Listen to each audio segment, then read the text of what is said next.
thank you all for joining us this afternoon. So I'll just give a little bit of an overview to the programme we do in the oil, gas and mining team before we jump straight into the presentation from Maeve and then move on to the Q&A session afterwards. So in terms of the oil and gas team's programme, if we just move to the next slide. As Evgenia said, we're an independent research organisation, and I see the role of the team of providing independent thought leadership on three key research themes: financial and strategic implications of the energy transition for a whole host of financial market participants. For those that are looking for it, assessment of corporate climate alignment, particularly those who have investment mandates to be climate aligned in their investment products, or for others, for example, banks with their lending portfolios. Then the third aspect here is looking at some of the key considerations for policymakers and financial regulators. And so we cover those three key research teams across three broad product outputs. So within a range of tailored research products. First, on the left, reports, analyst notes, flash notes, and blogs. And two key recent reports were Navigating Peak Demand for Christmas, and then Petrostates of Decline, which we looked at fiscal sustainability risk for oil and gas exporting nations. Clearly a big impact there for sovereign credit risk. In the centre there, analytics and data. So our rankings of emissions, corporate emissions targets, and some of the assessments we provide to the Climate Action 100+. Then the third sort of main piece of research output we produce are company profiles. And these are being refreshed for 2024, and we published later this month and into March, covering up to 25 of some of the largest oil and gas producers globally. So that'll be looking at transition risk, climate alignment, as well as some governance considerations as well. Ultimately providing some of the key insights and questions for investors to engage with companies on. So I just wanted to touch on a key slide from Navigating Peak Demand, where the risk of overinvestment we see is very real as the energy transition unfolds. I've just got a chart here looking at global oil supply from existing projects, already sanctioned, already going ahead in grey on the background out to 2050, and then a range of different paces of transition from different scenarios of how oil demand might unfold over the coming 2.5 decades. And you can see, depending on the pace of transition, there is a real risk of overinvestment and ultimately value erosion from the demand substitution from the energy transition. And so what that means is if you're an oil and gas company, your upstream strategy is you need to plan, the companies need to plan for falling demand long term, and companies need ultimately to consider the viability of new developments, and investors must really challenge them on these and ask for clear disclosure of why companies think new developments are valid, and companies must then pick a strategy or decide where on that framework from allowing accelerated decline of upstream through to a growth model. You see there we indicate where we see some of the world's leading oil and gas company strategies for their upstream businesses. But of course, what next? Well, they need to decide whether to return cash to shareholders through dividends or buybacks, or to invest in new businesses and diversify. Now, this could be in energy, whether it's renewables generation or supply, but it could be in a host of other sectors and business activities too. So that was a real high level update and sort of reiteration of some of the key messages from that Navigating Peak Demand report we put out before Christmas, which is really important in terms of framing the energy transition and the demand substitution effects we see. For Maeve's presentation now, looking at the impact of that on private equity companies and their investors.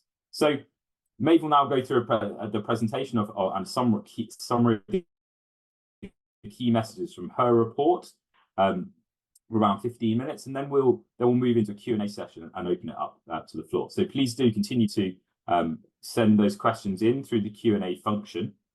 And so Maeve, over to you. Thank you. Great. Thanks, Mike, and thanks again for joining everyone and for the interest in this report. So it's becoming increasingly clear that the energy transition is well underway. The transition is being driven by technological substitution from the likes of renewables and electric vehicles, and is being accelerated by increasingly ambitious policy action on climate. And due to these factors, among others, the IEA has predicted that demand for oil, gas, and coal will all peak by 2030. So core to Carbon Tracker's work, as Mike just alluded to, is supplying investors with the tools to navigate this kind of paradigm shift in the global energy system. And up until now, our research has mainly focused on equity investments, but with this report, we wanted to expand our scope into the private equity space. So private equity really moved into the upstream oil and gas industry from about the mid-2010s, buying up assets in the wake of the oil price crash in 2014, and increasingly now purchasing assets which are being sold off by the majors and by other large companies. So the report, of course, delves into a lot more detail, so I would encourage you to go and download it. But here I'll outline the risks that we see this uptake in oil and gas investment carries for private equity stakeholders, so both the firms themselves or general partners, but also private equity investors or limited partners. So if we're to start with the risks to general partners, first being commodity price risk. So as demand for oil and gas falls into the future and commodity prices stabilize at much lower levels, upstream investments are at risk of delivering lower IRRs than were anticipated at the point of investment. And because of the long-term nature of oil and gas contracts and production timelines, producers are inherently vulnerable to even small changes in demand. And private equity upstream portfolio companies tend to have less diversified portfolios and indeed can carry quite heavy debt burdens post-acquisition, and so could be disproportionately of kind of financial distress if cash flows are to falter.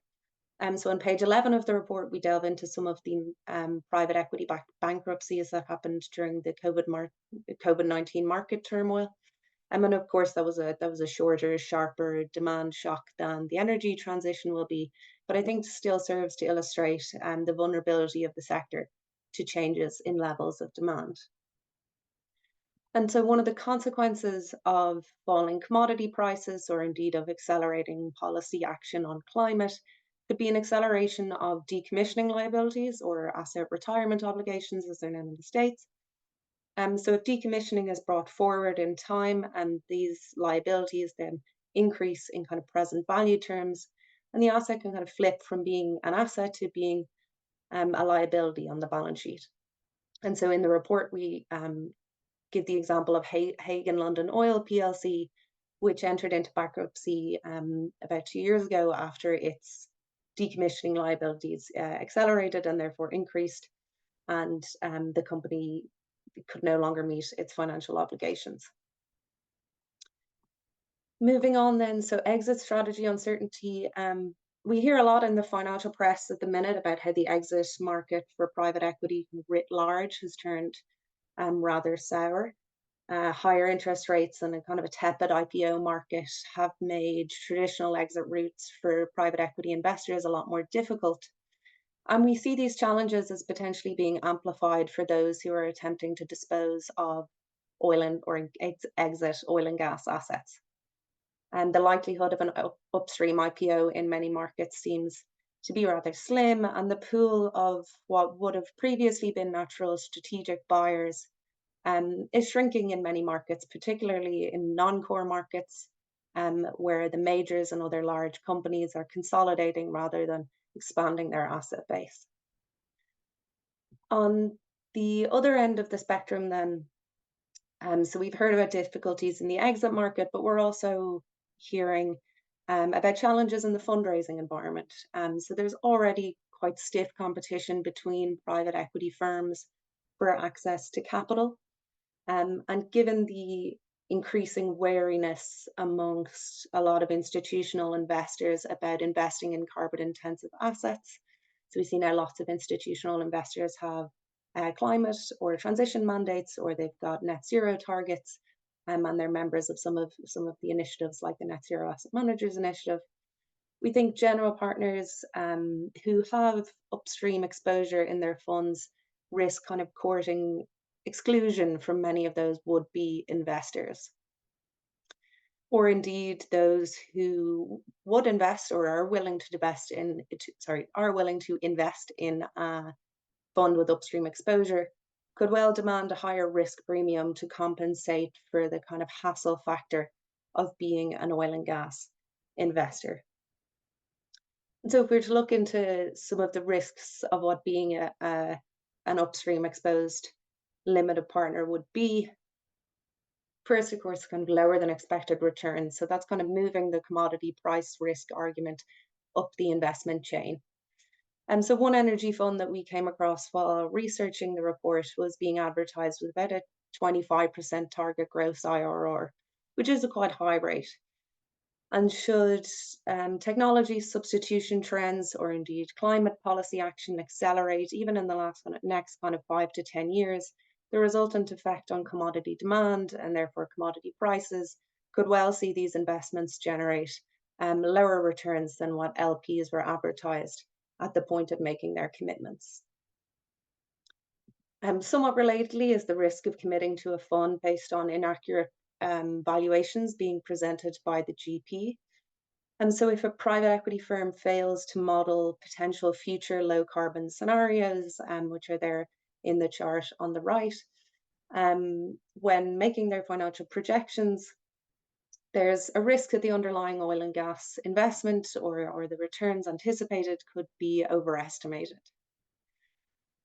And another reason for LPs to be kind of aware of these effects is that fund commitments or commitments to a private equity fund are very illiquid in nature. So as opposed to or compared with an investment made via equities or even via bonds, which are quite easy to liquidate on the markets, LP capital in a private equity fund could be effectively kind of locked up from anywhere between 5 and 10 years. So if these transition-induced losses appear that they're soon to crystallize, it's not quite so easy for LPs to reduce their exposure. And then lastly, a consideration, and it's akin to what we spoke about or what I spoke about in the GP section, but many institutional investors now have climate or transition mandates bestowed on them by their beneficiaries. And I think it's quite common for investors to consider whether or not their equity holdings or their bond holdings are compatible with their climate targets. But we would really kind of caution that oil and gas exposure made via private equity allocations could also be seen by beneficiaries to breach those mandates. So those are the kind of the risks that we go through in the report. And to illustrate them or perhaps kind of bring them into more of a practical lens, we looked at the North Sea as a case study to illustrate how these might materialize in company portfolios. So we found about 10 companies which are backed by private equity firms in the North Sea Basin across the UK and Norwegian territories. And here you can see the companies listed and their aggregate cash flows from unsanctioned North Sea projects into the 2030s.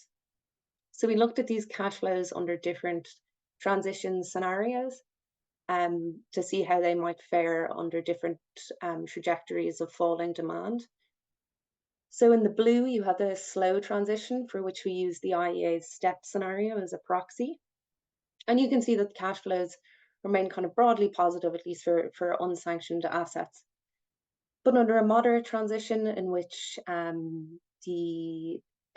oil demand falls more quickly, those cash flows from those fields can turn negative, largely due to decommissioning costs being brought forward and therefore having a kind of a negative cash flow effect on the assets for several years previously.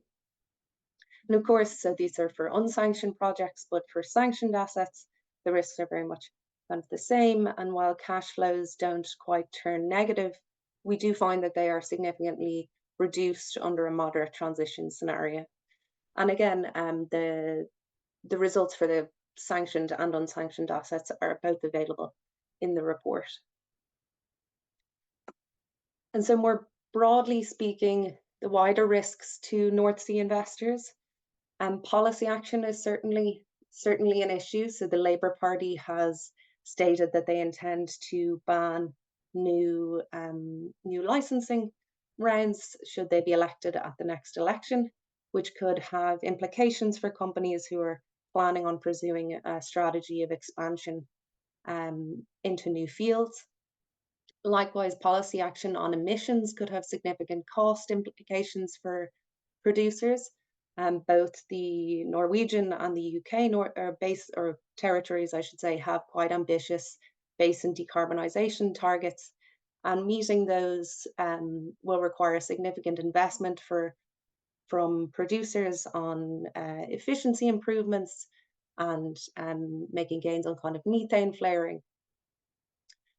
And then lastly, on exit strategies in the North Sea, we've seen the majors really withdraw, particularly from the UK's North Sea territory at scale.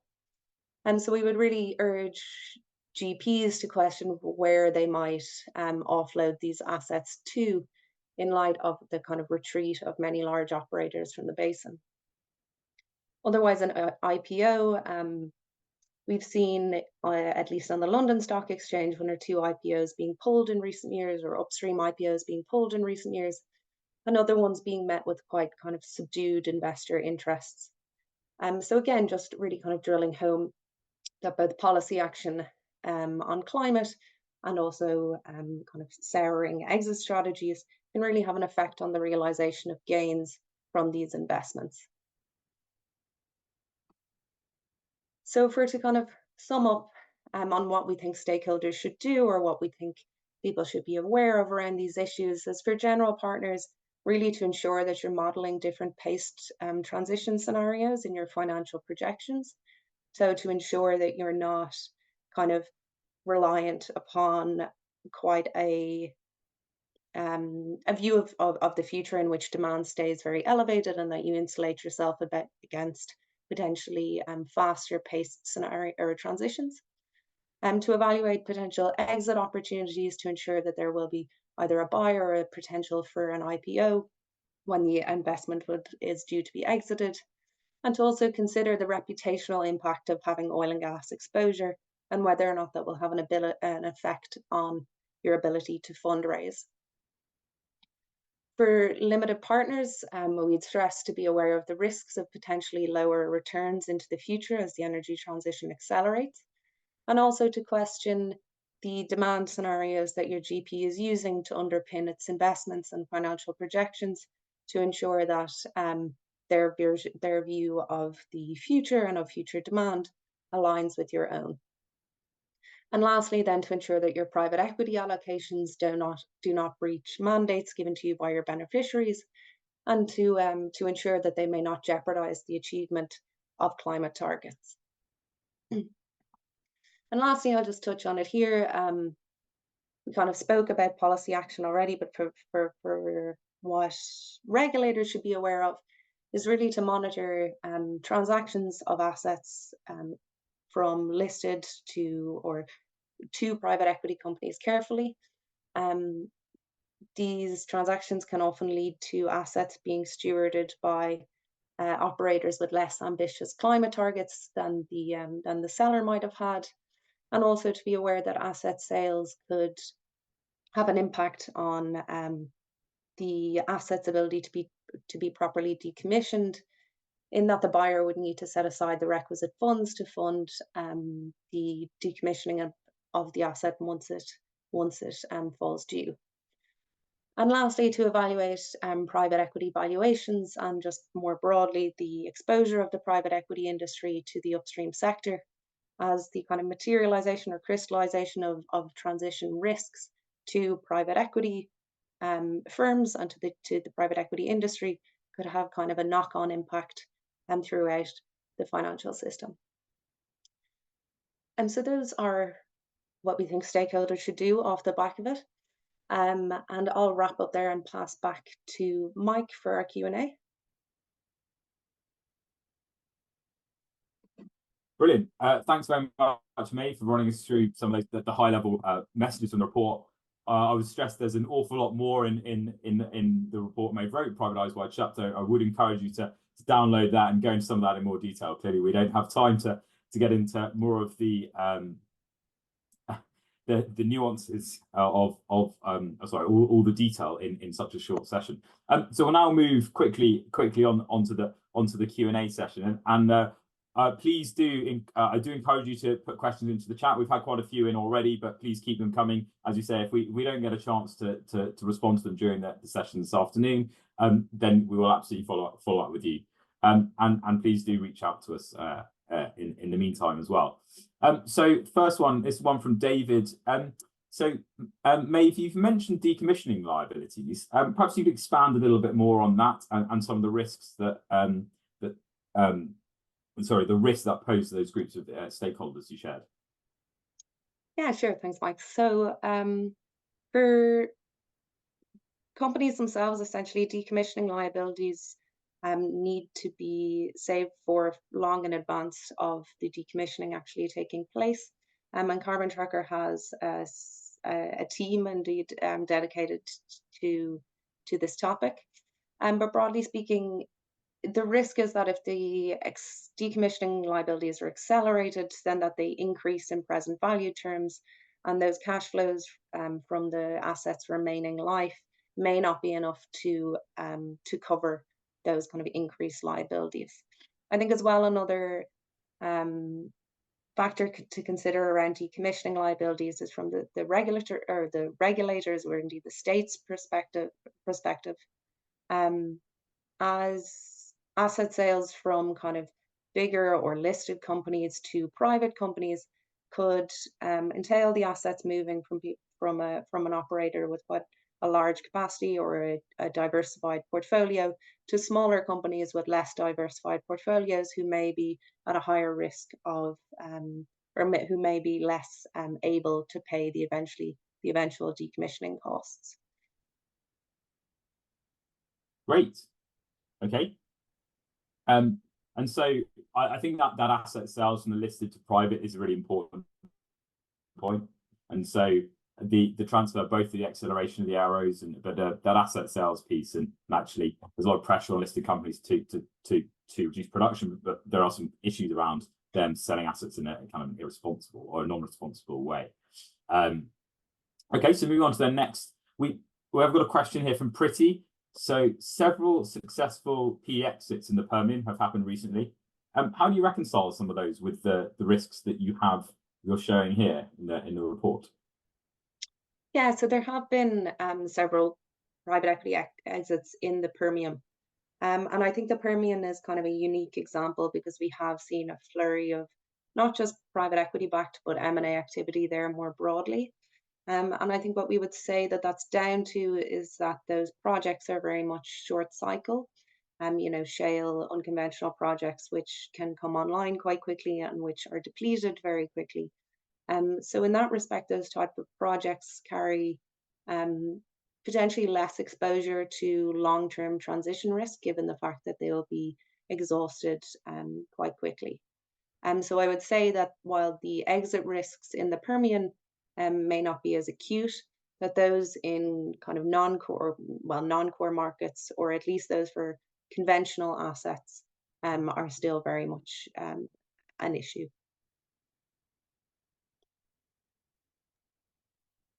Okay. So we've got another question in here on some of the broader impacts around emissions, and particularly on regulators. So sorry, let me ask the actual question. You touched on these broader impacts. Why? What are the specific risks here that regulators should be aware of? Yeah, so I think really the risk is around who should be, or the risks are around who is stewarding these assets. So as we know, we have a work stream evaluating company emissions targets, and we know that at least some of the majors have set relatively ambitious targets, both around operational emissions, or especially around operational emissions.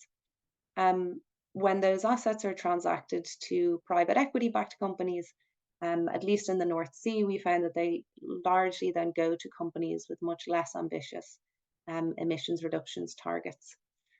So I would say that's one reason why regulators should certainly kind of pay heed to these asset transactions. Otherwise, private operators are subject to a lot less public scrutiny and public pressure than their listed counterparts would be. So the risk is then that there would be less incentive to tackle emissions from a kind of a public pressure point of view. And this is all, should say, particularly relevant to methane, which is an extremely potent greenhouse gas. So efforts to curb methane emissions are a matter of kind of urgency from a climate perspective. And so assets moving from an operator who has ambitious methane targets to one without, or to one who kind of laxer operating standards, particularly around methane, is something that regulators should be kind of keenly aware of. Yeah, I think it's a really important question, and thanks for the question. I think it's a really important issue. This again, it comes back to transparency and disclosure, as you say, and understanding the role and private equity versus the listed companies. Okay, so we've got a question here, Peter. Question: interested to know how much private equity investment is going into the energy transition, e.g., Brookfield's $10 billion global transition fund, and in particular an Australian $12 billion acquisition of Origin Energy, specifically to decarbonise things. So, Peter, I think I'll answer this perhaps for Maeve on this one. In that we don't have, that's not a subject of this report, and we're happy to follow up with you separately to give some of the data and context behind that. What I would say is on Brookfield specifically, and the broader issue of the purchasing of assets to transition them as a fund. My thoughts, and maybe I'll pass you in a moment to add, but my thoughts on this is when those are sectors that are decarbonising from a demand perspective, that can kind of that seems like a lot of sense in terms of what you're transitioning towards. But if you think about our framing of oil and gas companies and strategy, I think number one from a climate perspective is the pace at which they're moving away from oil and gas production over time and planning for that to decline. And then deciding what those companies do next. And when we assess oil and gas company transition plans, I think it's really critical, to separate those two things. So there are a number of frameworks out there that inherently incentivize diversification, but that may not be in the right in the interest, of either shareholders or actually of the planet.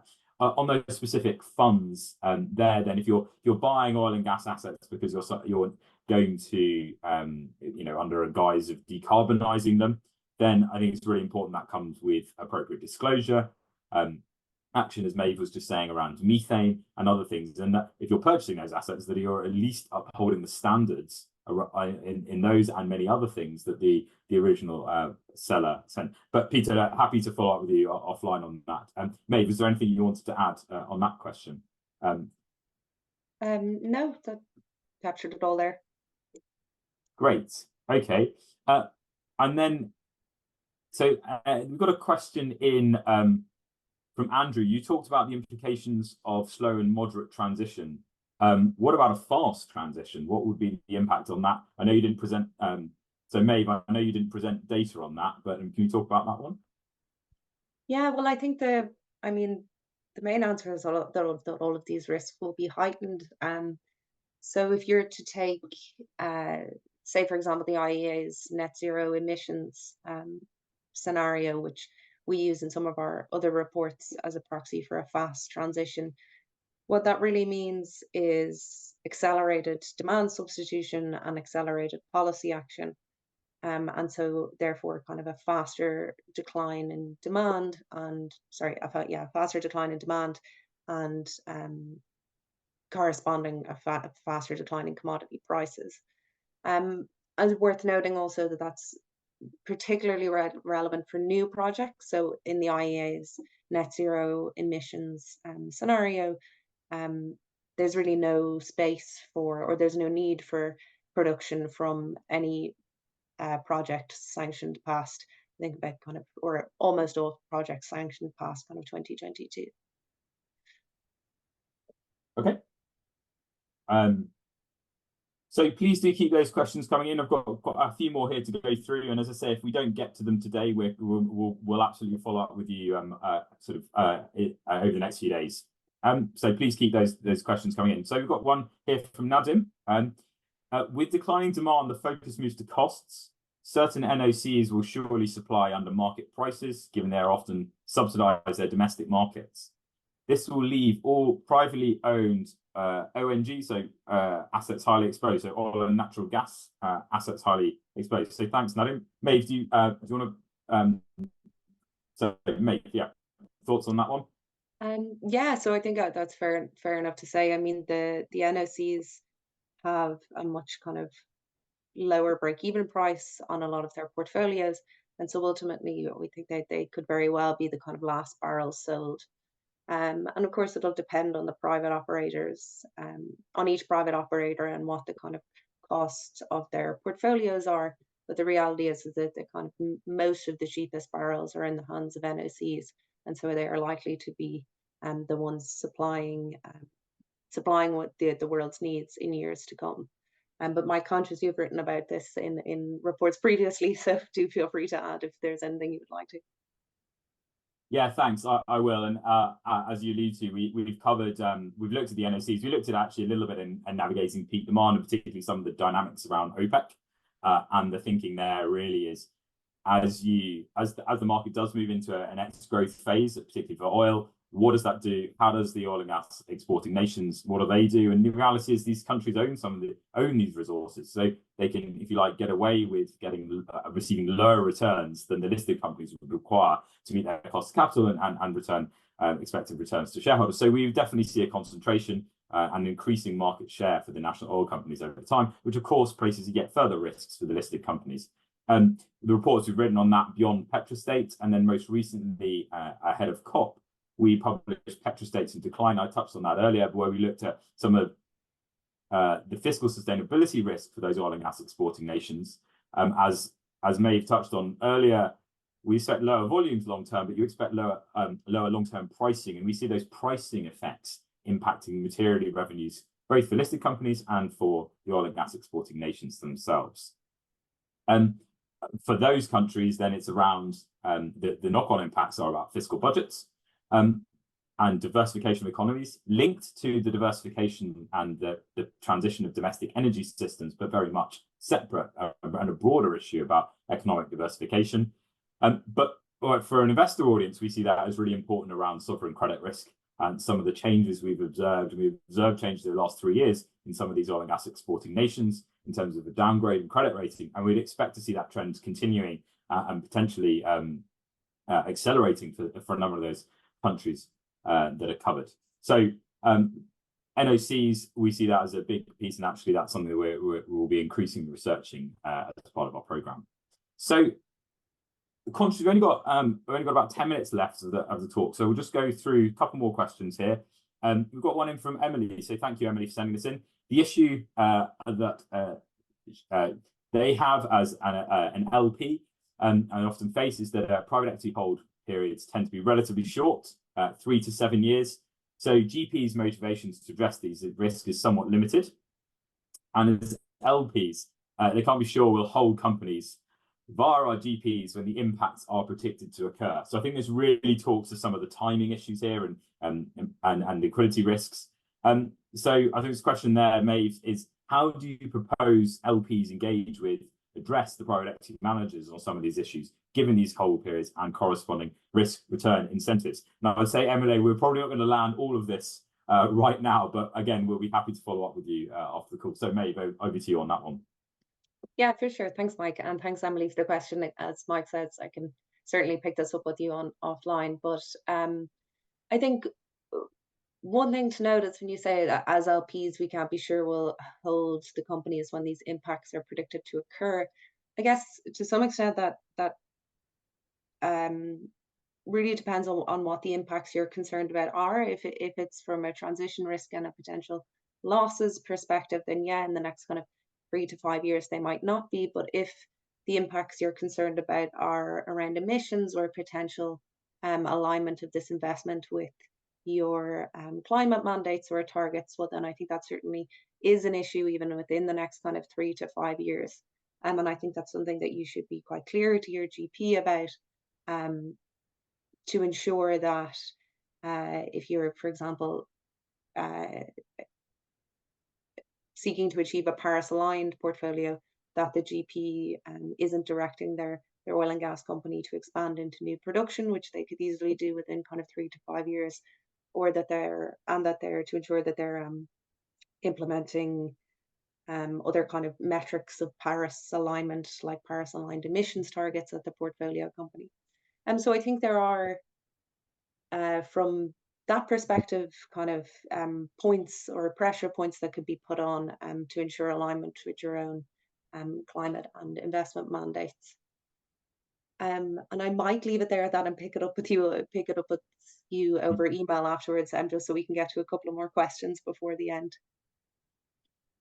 Okay, great. Yeah, an awful lot in that one, and I think some of the timing risks, and I think for me also is just the forward-looking nature of some of the valuations here. And if you've got peak oil being met in potentially coming this decade, and we see that increasingly likely, and the IEA is making that very clear in 2028, which actually is 4 years from now. That's well inside that period, and you've got the forward-looking valuations there. So as you enter that peak, what will that do to the pricing? Okay, so we've got the next question here from Roslyn. Do you have any data on the number of GPs that are putting in place decarbonisation plans? And maybe that would be, and I think perhaps to add to that question would just be then around if there are any specific examples of what those might look like from the GP perspective. Or have you seen any specific examples, Maeve? Yeah. I haven't actually, in the course of this, come across specific decarbonisation plans. I know I have heard some GPs say that they're looking to, kind of in line of a question we had earlier, invest in carbon intensive assets, as they see that as an area in which they can affect the most change, and in that kind of way that their portfolio carbon intensity going up in the short term is an indication of that kind of exactly their intention to decarbonize those assets. But as Mike kind of alluded to earlier, it's imperative for LPs to ensure that those targets are being met along the way, because as we know, private equity firms are subject to much less public scrutiny than listed companies would be, so are therefore under kind of less pressure to meet their decarbonisation plans, or have less oversight of if their decarbonisation plans are met. On specifics, I don't have any to hand at the minute, but again, happy to reach out over email afterwards with some specifics. Yeah. Okay, great. And clearly we're seeing increased number of LPs putting in place decarbonisation plans and setting sustainable goals for investments very much too. Okay, well I know we're coming up pretty much on time on the 45 minutes we planned for the webinar today. So I'm afraid Nadim, thanks for the follow-up question. Andrea as well, thanks for your question, and we will follow up separately on those. And just before I pass to Maeve for a couple of closing remarks, I think I'd like to flag that the oil and gas team's next report is due out shortly, and we'll be looking at an update on last year's crude intentions report, looking at executive remuneration, which as she wrote. And so that's going to be coming out in the next couple of weeks. And as I say, we've got our company profiles launching this month. So refreshed profiles looking at 25 of the largest oil and gas producing companies globally, which will really help, we hope, with investors around engagement and vote as we approach the AGM season. And then we've also got our report next month coming out on our annual CapEx at risk assessment. So a follow on to the report, Paris Aligned, looking at climate alignment for these companies. Before that, though, please join us on Wednesday, 21st of February at 2:30 in the afternoon UK time. And Chris Moore from our corporate research analysis on European power and utilities will be joined by SNAM for discussion of future of EU gas grids. So thank you for your time today, and please stay on for the final moment here. As Maeve, I just would like to give you the opportunity just to leave everyone with any key takeaways from today's webinar. Thanks, Mike. So on the three kind of key takeaways, I would say for GPs, for private equity firms, just to ensure that your modelling and financial projections for your upstream assets account for different paces of the energy transition. You can find in the report, and I flashed up a chart there earlier on how significantly cash flows can be reduced even under a moderate pace transition. And for LPs, I'd say to ensure that that potential for lower returns is accounted for, and especially to ensure that your private equity allocations don't risk breaching climate or Paris aligned or transition mandates that your beneficiaries have bestowed on you. And then lastly, for regulators, there's a chapter for recommendations for regulators in the report, but to ensure that private equity-backed operators adhere to emissions disclosures and to kind of keep an eye on those assets post-transaction to ensure they're not being stewarded to kind of lower operational standards, and therefore emissions aren't potentially increasing. So I'll leave it there with the takeaway for GPs, LPs, and regulators, and would just like to echo Mike's thanks to you all for spending your Friday afternoon with us and for your interest in the report.